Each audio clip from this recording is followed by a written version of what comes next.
Hi there, it's Beauty Junkie. Welcome to my channel. Today we're going to get into the McGrath Mothership Subversive La Vie in Rose. This is a 6-pan palette and I'm going to be showing you this look today. And I wanted to get into this palette because the pink in the shade looks really similar to the Divine Rose 2 palette. There's a pink shade in there, so I wanted to have a video to be able to compare it to when I get that palette, which I don't know when that will be, but hopefully soon. But here are the colors. So this is what I'm working with today, and I just wanted to walk you through the eye look, and then we'll have a little chat about the formula in this palette. Alright, so if that interests you, let's keep on watching. This is McGrath Mothership Subversive La Vie in Rose. We're going to get into the names and swatches. Starting the top row in this direction, this is Pale Fire, Purple Rain, Gold Nectar, Paranormal, Rose Risque, and Euphoria. In the same order, we're going to do swatches. This is Pale Fire. This looks like a pink to orange duochrome. Very pretty. It's not as bright as I would like it to be, but the shift is there. And we have Purple Rain.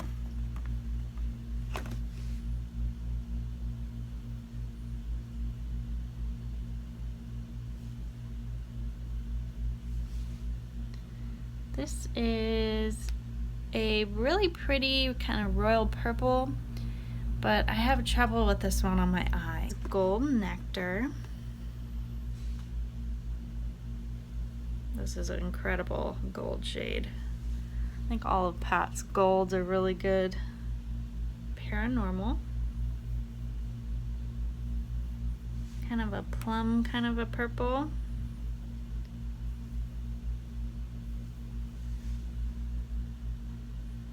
Rose Risque.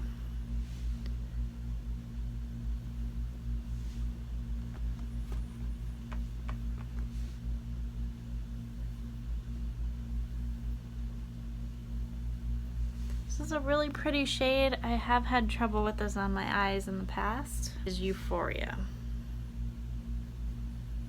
Super pretty. It's got a bit of a shift to it. Just some shine in there. And that is La Vie in Rose. Alright, so I don't like to plan things too far in advance as far as my look. So I'm just gonna kind of go with the flow, and I'm probably gonna start with Paranormal.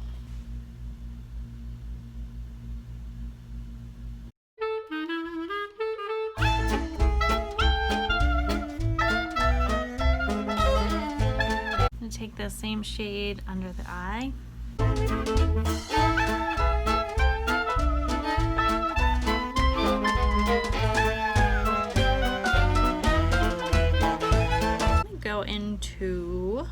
gonna go into Euphoria, this shade right here. This is probably one of my top favorite shades from this palette. I love you, Pat, but this purple Paranormal is a little tricky to blend out. Like it's taking me some time to lay down this matte and get the shape right. I don't know, maybe it's because I applied too much primer today. I don't know what the deal is. I think I've had issues with that matte shade before. I mean, purple's tricky, for sure.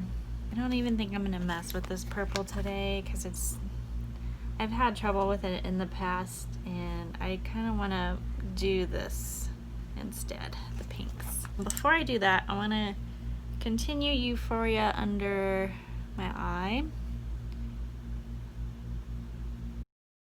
I have been loving putting eyeshadow underneath my eye. I haven't really done that in the past, and like the last couple of years, and I find that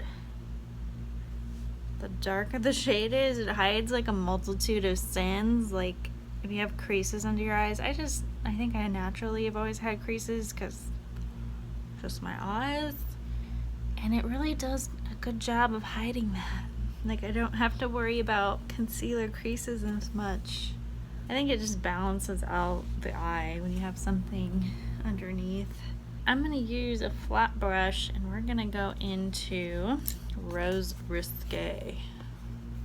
Now this shade is supposed to be really, it looks really close. I don't know if it is actually close to the Mothership VII Divine Rose 2 palette that I don't have in my hands yet. I will do a comparison swatch once I actually get that palette, but this is supposed to be close, at least in theory.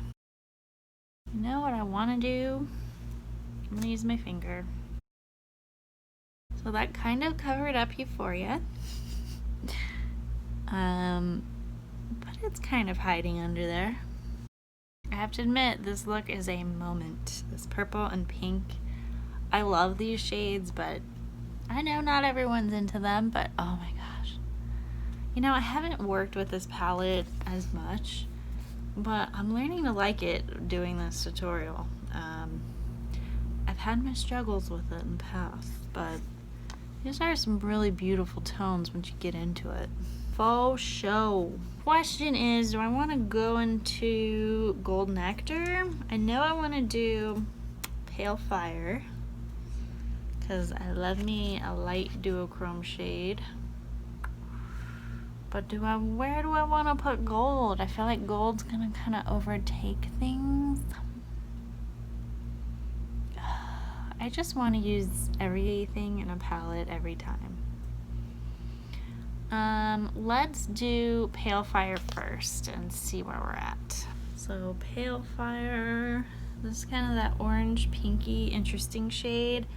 I wish it was a tinge more pinky and less orange, just to kind of be more cohesive, but it is an interesting contrast.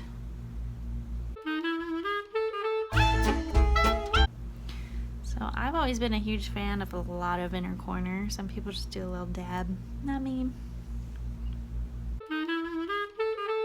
I picked out this shirt on purpose, just so you guys know. I know these earrings don't really go, but I don't have a lot of pink earrings. Let's just try a little bit. Gold Nectar on the finger. Oh, this is such a smooth shade. I'm just gonna do a little tap tap. So don't really like that. Yeah, we're gonna backtrack and redo that and put some more pink. I have to say the shimmers are a lot easier to work with in this palette. I don't think this is, not true with her other palettes. I don't know why, but this is my only 6-pan palette from Pat, and I've heard quality isn't quite the same. I think that's kind of true for this one. Definitely took me some more time to work with the mattes and even with this pink shade. I'm using my finger. That is it for the eyeshadow application. La Vie in Rose. I'm feeling it. I haven't really played in this palette as much as I should have in the past, but I'm liking it the more that I use it. Who knows if this will be even close to what's coming out in Divine Rose 2. I'm hopeful that the pink applies a little bit better than this one, but I mean, I'm sure pink is not easy. Okay, so I'm gonna put on some mascara and lashes and I'll be back. Alright guys, this is the final look. I applied mascara, lashes, and my lips, and I think it looks pretty gorgeous. I need to dig into this palette a lot more often. On my lips, I use the Thrive Cosmetics Lip Fuller Lip Liner in Valencia. And then I use the Pat McGrath Luxetrance lipstick in Beauty Junkie. And then I topped it off with the Pat McGrath Luxe Gloss in Pale Fire Nectar. So just to sort of recap the look, I used all the shades except for the gold and the royal purple, and I had pretty easy time with it except for this matte shade, Paranormal. This was a little tricky to work with. I'm not sure if my eye primer was too dry. I used the MAC Paint Pot in Painterly, and I think it's time to toss it. It's a little bit dried out, so I don't know if that had anything to do with it. But I think I've remembered having trouble with that matte purple shade in the past. I know that, you know, I don't think I'm the only one with this opinion, but the 6-pan palettes don't seem to have exactly the same quality as Pat's 10-pan palettes, unfortunately. But I can only speak for this one. This is the only smaller one that I have. But otherwise, everything else worked fine. I've had some trouble with this purple shade really showing up as deep as this looks in the pan, but purples are really tricky, so I can't really blame her completely. But this pink is just really pretty. I did apply it with a finger. It's not like the easiest shade to work with. It did have some fallout. I noticed that a couple of these shades are a bit harder, and this one included. It just made it a little more difficult to apply. No problem with these two though. These were really easy to apply. But yeah, so the reason I wanted to dig into this palette is because this shade is supposed to be somewhat similar, or at least it looks similar to Divine Rose 2 palette coming out. So I just wanted to kind of have a video to compare to later when I actually get to try that palette. But I think this is a really, really pretty look. I love purple. I don't wear pink that often, but I think it's just a really feminine, dramatic look, and I think this kind of look really goes well with lashes. That's why I put them on. I'm working at my application. It's still not perfect. I'm trying. But yeah, I think if you really want to get into Pat's formula, a lot of people like this palette. And I got this one on sale at Sephora, so I was like, why not? Why not try one of her smaller palettes? And I know that some of the other smaller palettes have gone on sale before as well, so you really need to look out for those to get a good discount. Just kind of be aware that the quality isn't quite there with all the shades as her larger pan palette, so you might be kind of disappointed. So there's a lot of hype around this brand, I know, but just kind of be aware of that. And I saw on Wayne Goss's top 5 eyeshadow palettes that this, surprisingly enough, made his list. I know a lot of people love it. I think the formula could be a little bit better on some of these, but I mean, the end result is still really, really pretty and beautiful. So can't complain too much there. All right, guys, thanks for joining me on my La Vie and Rose journey. I hope you learned something. I hope you are more curious about this palette now, if you don't already own it. All right, thanks so much for watching. Please click like, comment below, and subscribe. I will see you in the next video. Bye, guys.